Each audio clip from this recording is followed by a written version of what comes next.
In 1977, a young rocket scientist working on the Space Shuttle Enterprise would make a discovery that would enhance the lives of millions around the planet. While working in Edwards Air Force Base to improve the heat transfer system of the Space Shuttle Orbiter, he discovered a solution that was non-toxic and water-soluble. It was also extremely slippery when hydrated. A man by the name of Dan Ray had just invented Astroglide. Let's talk about relocating rides. Now get ready. Here we go. Ladies and gentlemen, welcome to the Ride and Ride Mechanic channel. How the heck are you doing today? Slick intro, right? If this is your first time here, let me apologize for that intro. That was probably in bad taste, and I do apologize. I shouldn't be doing that. For those of you returning, that was pretty funny, right? I thought it was. I've been asked a lot recently about if I could talk about relocating rides. So, here we are. Now, I know a lot of you are saying, you're like, hey, what was up with that intro? No. When we talk about relocating rides, there are basically two. There are basically a proactive relocation and a reactive relocation. Basically, proactive means that you know it's coming and you may have a place for it set out or may have somebody else ready to get the thing. And reactive essentially means that this was unplanned, unknown, and you're kind of scrambling at the last minute. Typically, relocated rides that are in the reactive mode get taken out of the park and go to sit in a boneyard somewhere, or what you would call a laydown lot as well. Boneyard, a laydown lot, they're kind of the same thing. They're a big spot of land somewhere that the park owns or rents maybe, and they need some place to lay all that steel because coasters take up a lot of space on the ground, big segments of steel track and everything else. So they take the pieces one by one to these big lots and set them down, and hopefully for future use by somebody else or maybe the same company. So there's normally reasons why rides are removed and why they're relocated.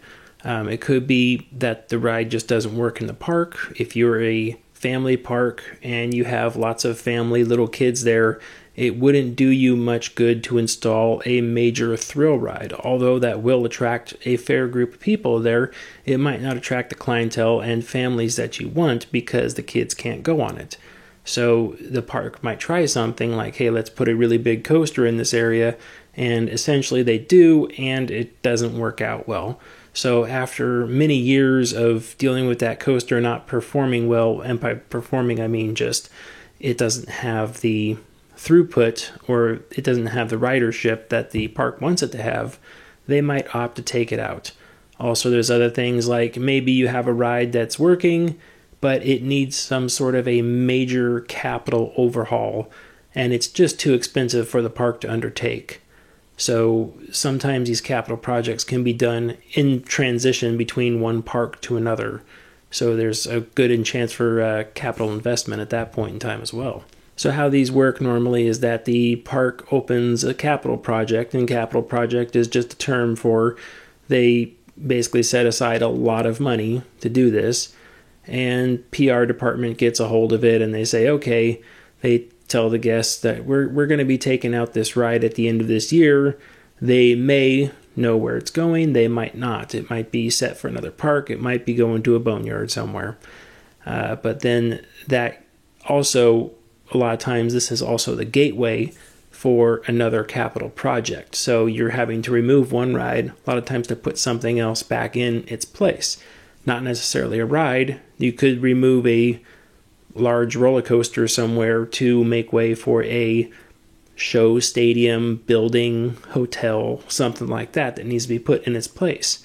At that point, the park might not decide to put that roller coaster right back in. They might say, well, there wasn't a lot of people that liked that. Our throughput numbers weren't that great on it. We weren't pulling in a lot of people. No one was coming to the park saying, I really got to ride that ride.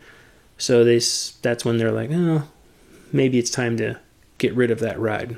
The fork in the road happens here, and there's two paths to go down. And both of these paths they're kind of the same thing. They're kind of different. They vary slightly with each other. And basically, it's the difference between parks that are owned by a large corporate structure and parks that are owned by a small single operator, like a little mom and pop organization. So for the first one, we'll talk about a large corporate structure because that's what I'm most familiar with, and the mom and pop one just varies just very slightly. So, well, it's the park really.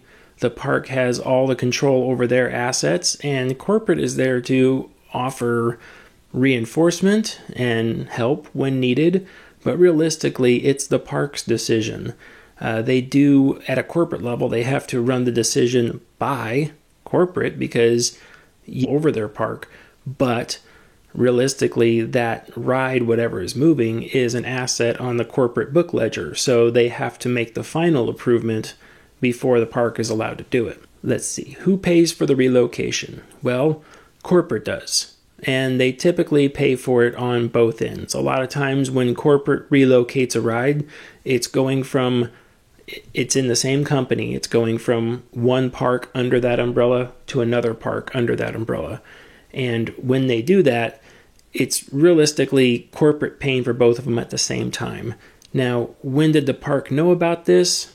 That kind of goes back to the beginning and say sometimes there's an emergency or reactive relocation, and then there's the proactive. The proactive gives you like a 3 to 5 year window when the park says, hey, that's not doing great. Look, 3 to 5 years from now, we have this plan. We're going to put a big building in right there. We're going to redo that whole area. We're going to do something with that, and that ride that's sitting there has to go.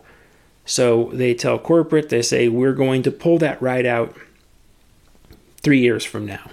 And corporate says, they look at their stuff and they look at depreciation of it and everything else, and they say, okay. And then they need the park to produce a budget back. And they say, what is your budget to remove the ride? And the park has to come up with a number that says structure. It should include removal of the station, removal of electrical lines, pneumatic lines, and things like that. A lot of times what happens in rides relocations is that they don't remove the footers necessarily.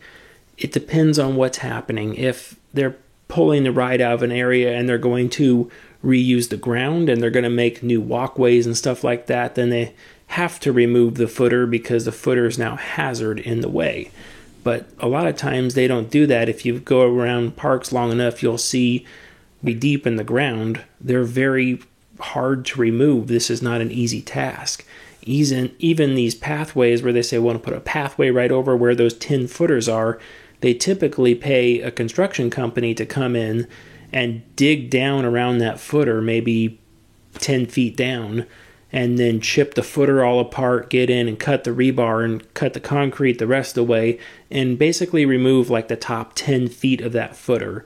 And then the rest of that pier that sits down the ground, sometimes another 20, 30, 50, 60 feet down on the ground, the rest of that pier is just abandoned at that point in time. They'll just leave it there for the rest of the life. Okay, so let's talk about small mom and pop companies right now. Same question, who decides when to get rid of a ride or when to? And the park in this case has all final say in it. Unlike corporate where they have to run it by somebody, it is completely the park's decision of what they're going to do with that ride. Most smaller parks tend to be they let it accumulate dust because while it's sitting there not running, it might sit there for a couple of years. It doesn't cost them any money. It's simply just sitting there. They didn't have to do anything. They could tell people that, hey, we're going to take this ride out, or we don't want this ride anymore. We're going to sell it maybe. And it can just sit there. And then 1 year, some company might pop up and say, hey, we heard that you're not using this ride anymore. We want to buy that from you. It's like, okay, great. And then typically at that point in time, they say, well, we'll take it down at the end of this year. But the negotiation of the price of that ride is probably going to include the teardown cost at that park, because that park, the smaller parks especially, they hadn't budgeted really for a teardown of a ride unless they were putting a big capital project back in its place. Then the teardown would be budgeted. But if nothing's going to happen, if the cost of ownership of that ride was just too high, maybe the maintenance was too much, maybe it had too many complaints on it, then they might just let it sit there for a long time because it's not eating up any of their money. And then if someone else wants to buy it, well, they could pay for dismantling that as well. Outside of mom and pop versus corporate, let's go back to just relocation in general. So what gets transferred with the ride? Say we're going to pull out and relocate a ride. Let's say it's going to another park in the corporate structure, out of the corporate structure. It doesn't really matter. But what is going to actually go? What happens? What are they actually going to do? Well, they're going to move the track and structure. So all the track, all the structure. They are going to move the trains. They're going to move control panels, motor control boards, PLCs, all the stuff that makes it run. A lot of times the air compressor goes with the ride as well, just because a lot of rides use compressed air, and that air compressor is sized to operate that ride. It's kind of one of those things that normally goes with that. It's like, yep, air compressor goes with that as well. Then you're going to get, typically, you get ride-specific parts that go with that. And by ride-specific parts, I mean they are parts that are built specifically for that ride and nothing else. So if I had a Vekoma and I wanted to relocate it, and the park where I'm relocating it from has no other Vekomas. It's got B&Ms, it's got Intamins, it's got some Mack rides, it's got stuff like that, but no other Vekomas. I could take all the Vekoma parts that I have for that and send it with that ride, because those parts do me no good anymore. It's useless to me. On the other hand, if I'm sending a Vekoma ride away and I still have Vekoma rides on site, then I'm going to want to keep a lot of those parts, because Vekoma likes to use the same part all over the place, which is great for service and availability.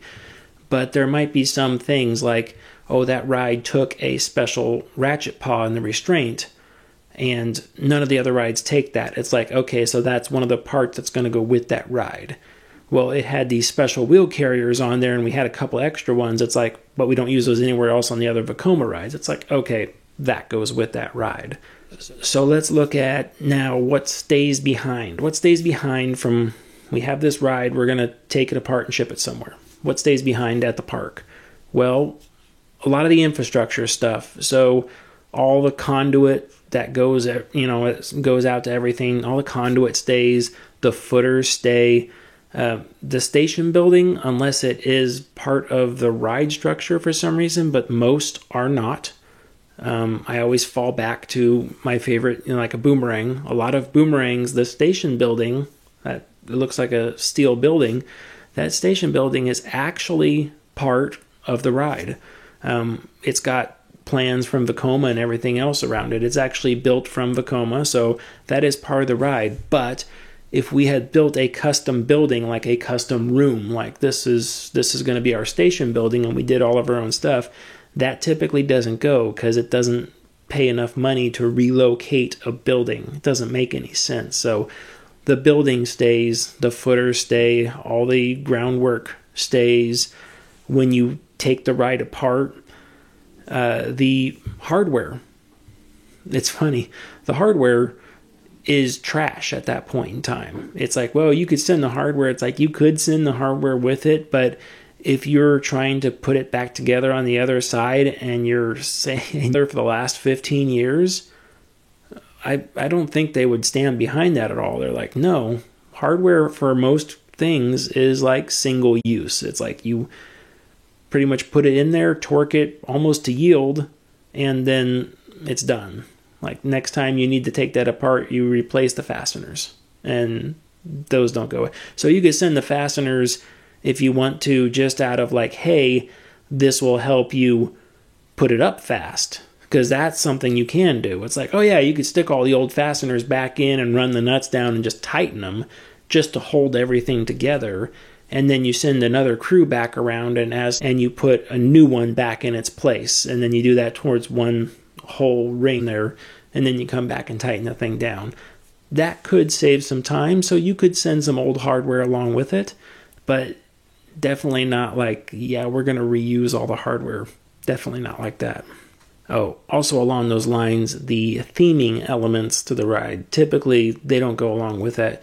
A lot of rides are re-themed once they go somewhere else, so any type of theming that might have been with the ride also doesn't go. Theming is typically property of the park, and if it's really good theming, it's probably some property of another company as well. So that stuff stays behind as well. So for a relocated ride, what's involved with the ride's erection? Well, the size of the ride determines the size of the erection. For example, holding a large erection in the middle of a parking lot is going to be way easier than a smaller erection but on the side of a hilly forest somewhere. Sometimes rides can be delayed years in planning if they can't file for the proper paperwork and permits and they can't get an erection started. The erection's just like a new install for all intents and purposes. So you have to go around and you have to put in all the footers, and depending on the layout of the area, you might have to really work hard to get footers on the side of a hill or to lay in special foundations. All that stuff has a lot of time associated with it. You have to build the station and queue. That's a given. You can't get out of that one. All the electrical has to be run, and typically you have to start a new service and you have to bring a transformer out to supply the ride with that power. And then you have to lay down all the plumbing work that might go in, because even though it's a ride, it still has a lot of utilities around it. A lot of times rides also bring bathrooms, not transfer bathrooms, but I mean, when the park decides to install like a roller coaster, they also install a lot of stuff around the area to develop that area. So you might get concession stands where they sell food and drinks, bathrooms that might be put in. So there's a lot of groundwork that happens around these new construction sites as well. Then there's the actual cost of the erection of the structure, which for the most part goes by pretty fast. Once you have all the footer work and everything else done, it's just a matter of slapping steel together at that point, assuming everything was done properly. While all this is going on, you're going to be doing the NDT of the trains. NDT again stands for non-destructive testing, but you're going to be normally do all at once, which is like new padding, new seats, new stuff like that. Put a lot of new stuff into those vehicles. Fencing. Rides require a lot of fencing to go around them, especially in areas where the rules are a lot more strict. You might require 2, sometimes 3 fences around areas. And fencing is one of those things that it kind of gets in the way. So you can't really do it right up until the time that the ride is ready to start testing. And then you have to kind of like work fencing during the day real fast and testing at nighttime. Theming gets really expensive and really fast. It is also, it's one thing that will make the ride so much better, and it's also the first thing that's on the chopping block of cost to cut for the ride. So theming is always one of those things. I can't tell you how many times I have seen theming on top of theming just cut. Man, we installed a ride that they say, oh, it's going to have a tunnel here. And we're like, oh, cool, it's going to have a tunnel. People love tunnels. I love tunnels. Like, this is going to be great. So the next ride that came out, and they did the same thing again. They're like, we want to put a tunnel over there. It's like, cool tunnel. Like, everyone likes tunnels. Hey, people like tunnels. Make sure that tunnel gets built. Yep, plan for that tunnel. Yep, we're going to have that tunnel. Never got built. It actually surprised me one time when it did happen. Oh, we're going to build a tunnel. So it's like, when it's in concrete, I'll believe it. And wow, they built. Wow.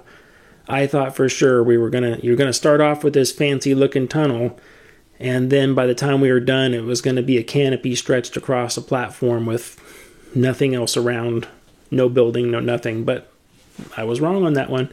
I'm glad I was. It looked really good when it was done. Relocation rides also need a lot of, just like any ride, state and federal, local permitting, inspections, everything else that has to happen. There's a lot of permitting involved in getting rides installed, even more permitting involved about getting rides open to the public. There's so many things to do. Then there's so many bodies. Control systems been tested. Engineering paperwork has been signed off. Engineers have signed off on the install.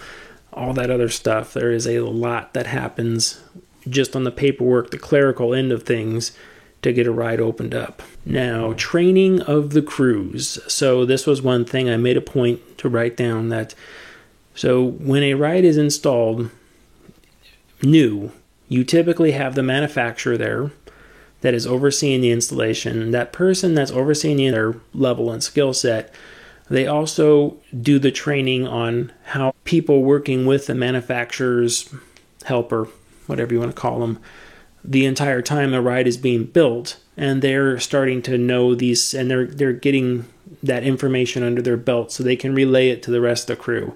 Hey, it's very critical you guys watch this. Hey, it's you guys need to pay attention to this over here. Always make sure this is greased daily, that sort of stuff.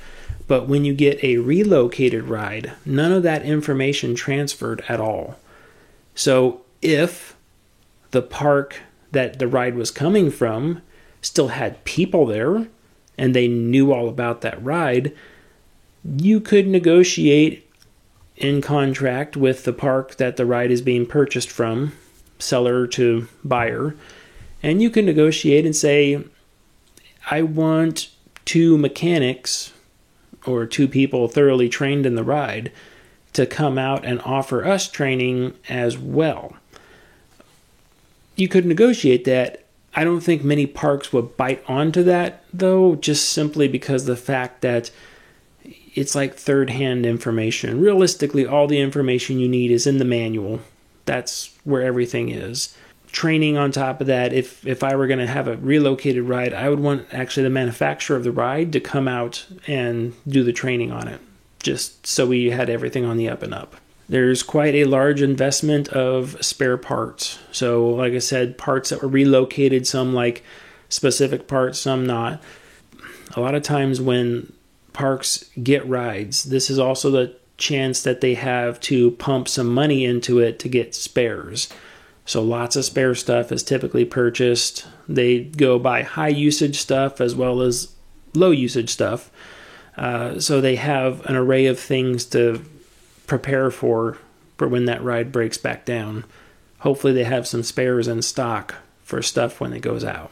But there's also lots of things like lift motors, big gearboxes, major components, which are not easily just like, oh yeah, we'll just put that on the shelf really quick. It's like, no, that one component that might go out, that might be a $150,000 component. So where a normal park might not have the money to stock that, when you're putting in a relocated ride, you might actually be able to pull the funds aside and say, yeah, we want to stock some of those bigger components. And then one of the last things is the investment of PR campaign.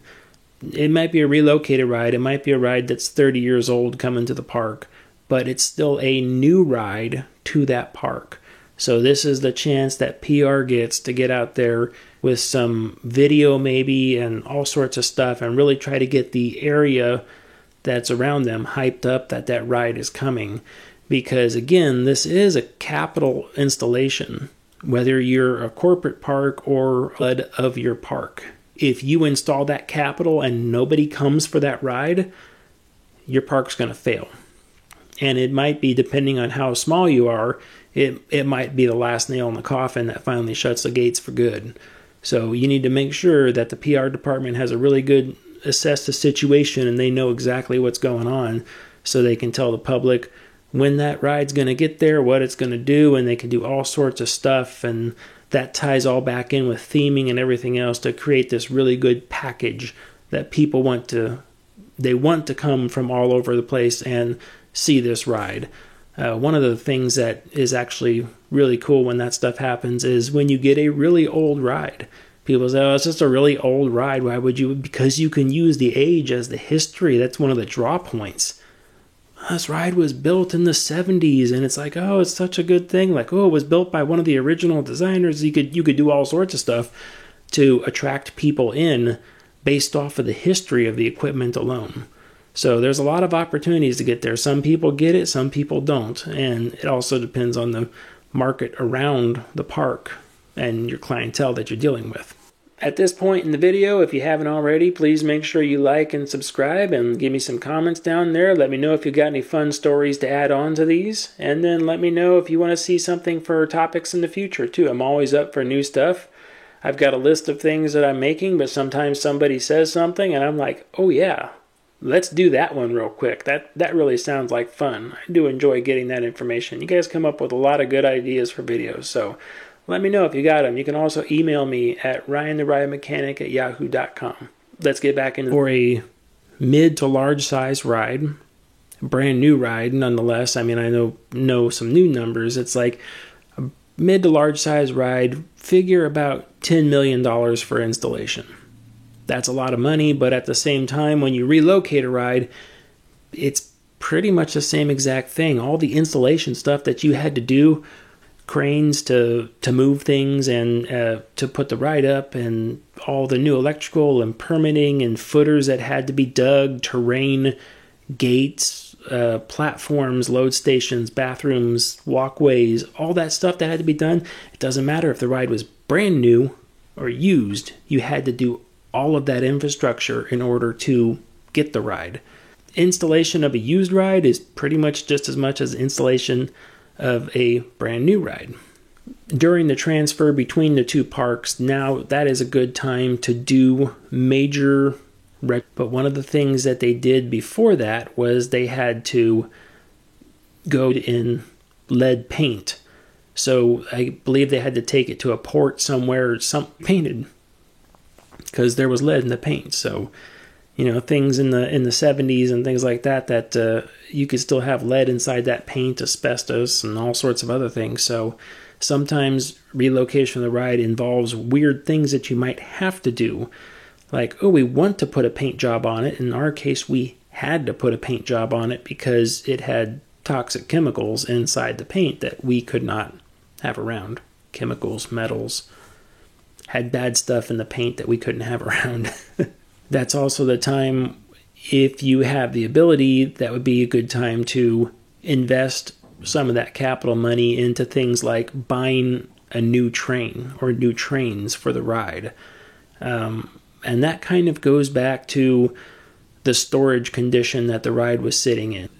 At the beginning of the video, I talked about the lay-down lot in the boneyards. So the boneyard is essentially something that said, you know, they took the ride out and they were going to put it in the boneyard, and we're not sure what we're going to do with that ride right now. But we know we're not going to operate it. So it's just going to get torn down and it's going to sit there. Okay, well, sometimes that happens for a very long time. One of the ones that always comes to mind when I think about this sort of stuff is, I remember when I was younger, I went on Speed the Ride. It was in the NASCAR Cafe in Las Vegas. Really cool ride. It was a premier LIM launch ride. And no longer there, it's like, oh man, that was a cool ride. I wanted to go back on that again. Never got the chance to. But to this day, it's still sitting in a laydown lot or boneyard out there in Las Vegas. Well, if somebody wanted to buy that ride, maybe the hotel casino would sell them the ride. I'm not too sure if they would or not. But you would have to look at the condition of everything that's been out there. So what happened? Has stuff gotten rust and has just rusted through? And there's just holes and things now? What happens to the trains? The trains are typically, when you're talking about a roller coaster, the trains are the flimsiest thing out there. Even though they're very stout and rigid and they're able to withstand a lot of stress. When you compare it to something like the thickness of the track and structure, yeah, trains are like a soda can. They're hardly anything. So, but that comes to mind. It's like, where were all these things sitting? Were they sitting in the desert? Were they covered? Was just the track and steel and the supports out in the desert, and the trains are in an air-conditioned warehouse somewhere sitting in pristine condition? What was the condition of it when they took the ride apart? So that's always a big one, no matter what you do. When you're talking about relocating a ride, you need to know the history of the ride. You have to know what a ride from Company B. They have to go to Company B, and at some point in time when they get serious about it, Company A has to say, I need to see all of the records that you can produce for this ride. I need to see everything. I need to see NDT reports since the ride's been started. I need to see any sort of downtime history report. I need to see outside party inspection reports. I need to see things from the manufacturer. Like, where's all your service bulletins? Like, show me all your service bulletins. One of the things that you're purchasing is you're actually purchasing maintenance. When you relocate a ride, you're relocating the maintenance from that place. To the two scenarios, when you're talking about a corporation where you're going from one corporate park to another corporate park, it's really not a big deal, because you say, we need all the paperwork and everything that goes with that. And they go, yep, here it all is. And all that stuff just transfers over because it's the same company. It's no big deal. And you can say, well, how are you? You were maintaining that ride. Like, that's what engineers are sitting there doing. They're like, yep, you're maintaining that ride this way. They're maintaining that ride slightly differently, but it's still underneath our umbrella of how rides should be maintained. So when you're a smaller park and you go to another smaller park and you say, I want to relocate that ride, you don't know what you're getting now, because now you're literally getting that park's maintenance. Hey, what did you do to that ride? Oh, we did all of our normal work to that. It's like, great, where's the service bulletins for that ride? We don't have any service bulletins for that ride. And you go back to the manufacturer and say, hey, manufacturers get really skittish around this area too, because you're in a weird spot. They built the ride. This company over here purchasing to buy the ride. Well, they still can't release that information to you. So you have to get this park and the manufacturer to talk with each other in order to release the information to the third party. But you say, hey, where's your service bulletins? Or a lot of that stuff is common knowledge too. So you could say, oh, here's all of our service bulletins. Since they purchased the ride, we've put out 50 of them. It's like, oh, wow, okay. And you go back to the park and you say, did you do these 50 service bulletins? Well, it's like, okay, well, what maintenance do you do to it? Well, we work on the ride every day. It's like, okay, what's that mean? Well, and then you start digging into it and you find out them working on the ride every day simply just means they go to it and they turn the ride on and then click, yep, okay, it started up today, must be good, send it around. So you're literally purchasing the maintenance of that. If the park didn't have an extensive NDT schedule to NDT things, if they were going against the manufacturer's recommendations of NDT and they weren't doing stuff, it's like you're going to be obtaining whatever they did. So it's a really bad thing to get into. So you really have to put that park that the stuff is coming from under a lot of scrutiny, especially if you're not under the same corporate umbrella. You really have to really scrutinize that ride or whatever is coming there and be like, okay, what is it? What did you guys do to it? More importantly, what did you guys not do to that ride? And that could be a really big can of worms to open up. So I would say anytime a ride's under relocation, if you can budget for it, if the park can handle it, plan on purchasing new trains. That's one of the things I'm like, man, new trains. That way, despite track and structure, age, booster drives, all that other equipment, the trains, the thing that people ride on, is like, they are safe. We know this for sure. Otherwise, it's a lot of inspection. It's a lot of like, you'll want to send that out. A lot of manufacturers offer service for their own vehicles. It's not something like you can call up B&M and say, hey, come here and work on my stuff. Although I'm sure if you pay them enough money, they probably would. But a lot of manufacturers say, if you ship your train, like if I purchased a ride, I'll use Vekoma. Pretty certain Vekoma offers this service. If I purchase a Vekoma from another park and it's getting relocated to my park, and I can call up Vekoma and say, hey, I have these trains that are coming here from this thing. I want Vekoma to go through these trains and inspect them and service them and refurbish them, put them back together and send them to us.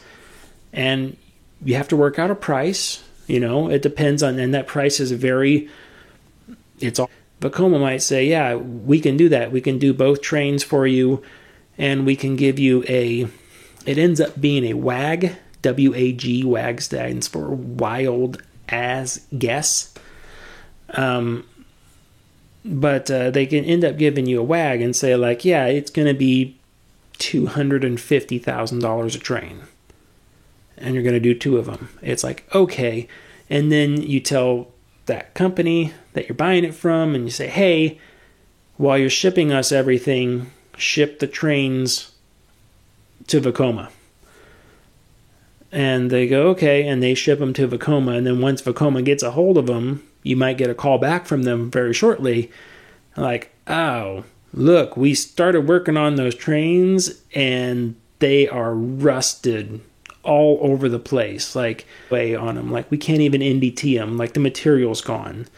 And that might be something that once you get there, it's like, those trains are trash once they get there. And you're pretty much looking at new trains again. But some of this stuff should be caught ahead of time.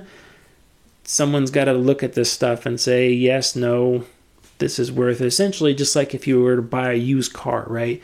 You go there and you look at the car and you say, yeah, I'll purchase that, and then you negotiate your price. Same thing with a relocated ride, too, outside of the corporate umbrella, because, again, corporate, they're just like, here to here, yep, move it, okay.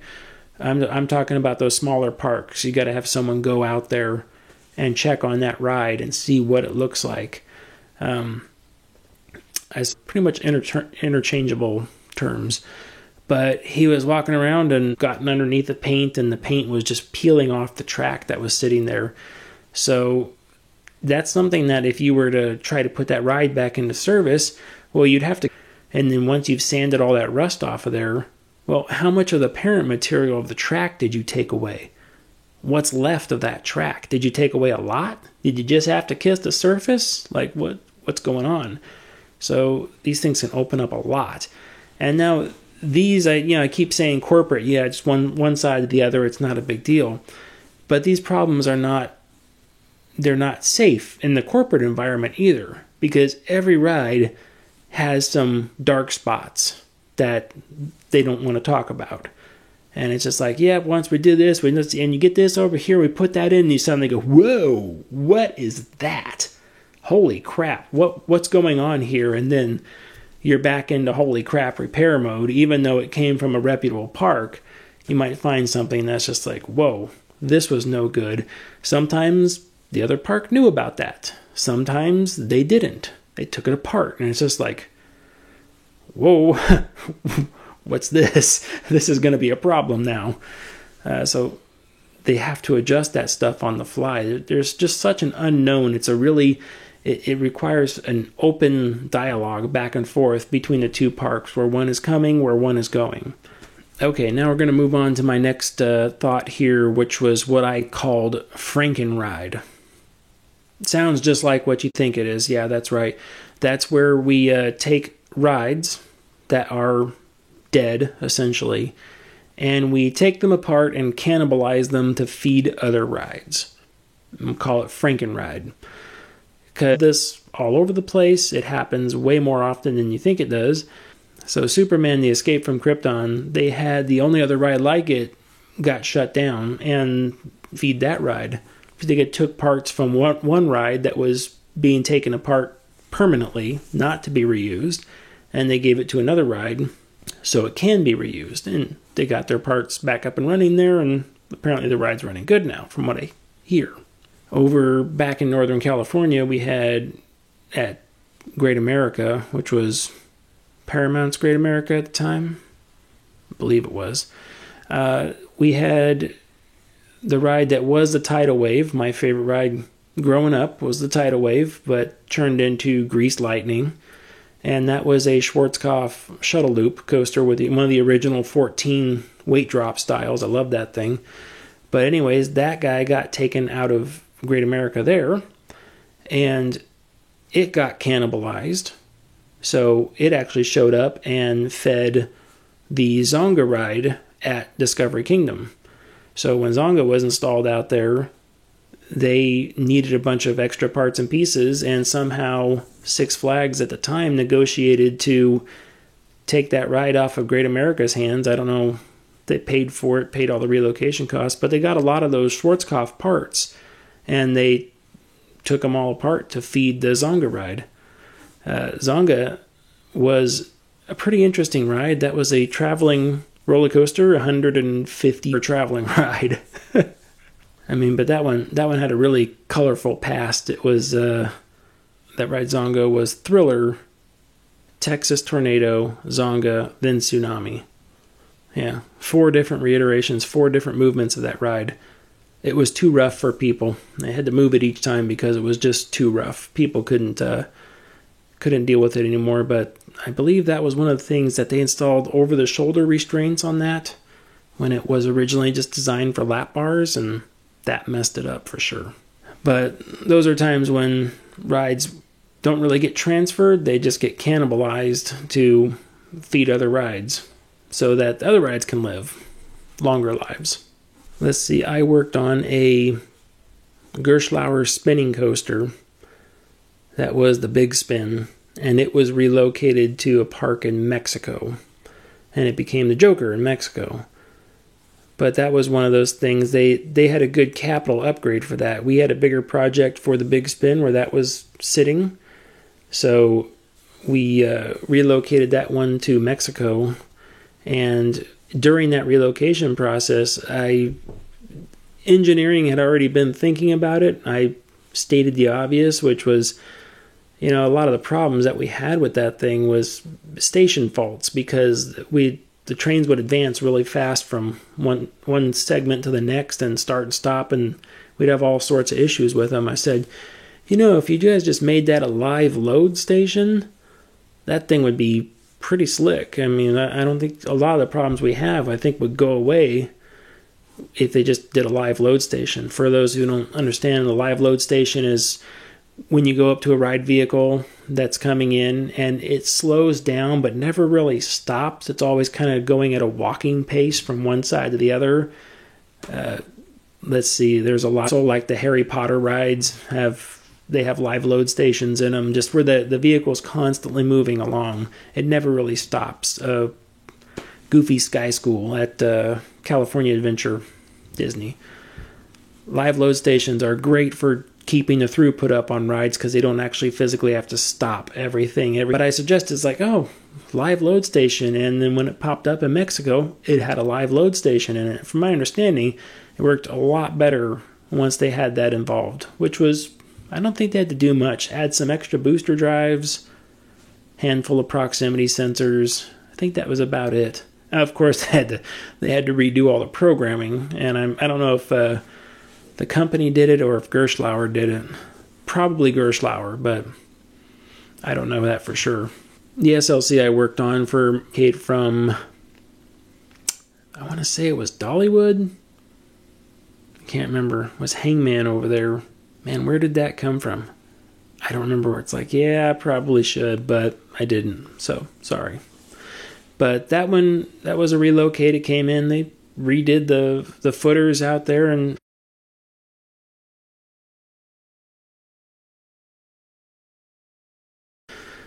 so I think that's about it for this episode. I've been rambling on a lot, and I understand that. Apologize for that. But, how stories kind of go. So I'm going to do it for this video. Make sure you like, share, subscribe, do all that stuff, because it does help out, and I do appreciate it.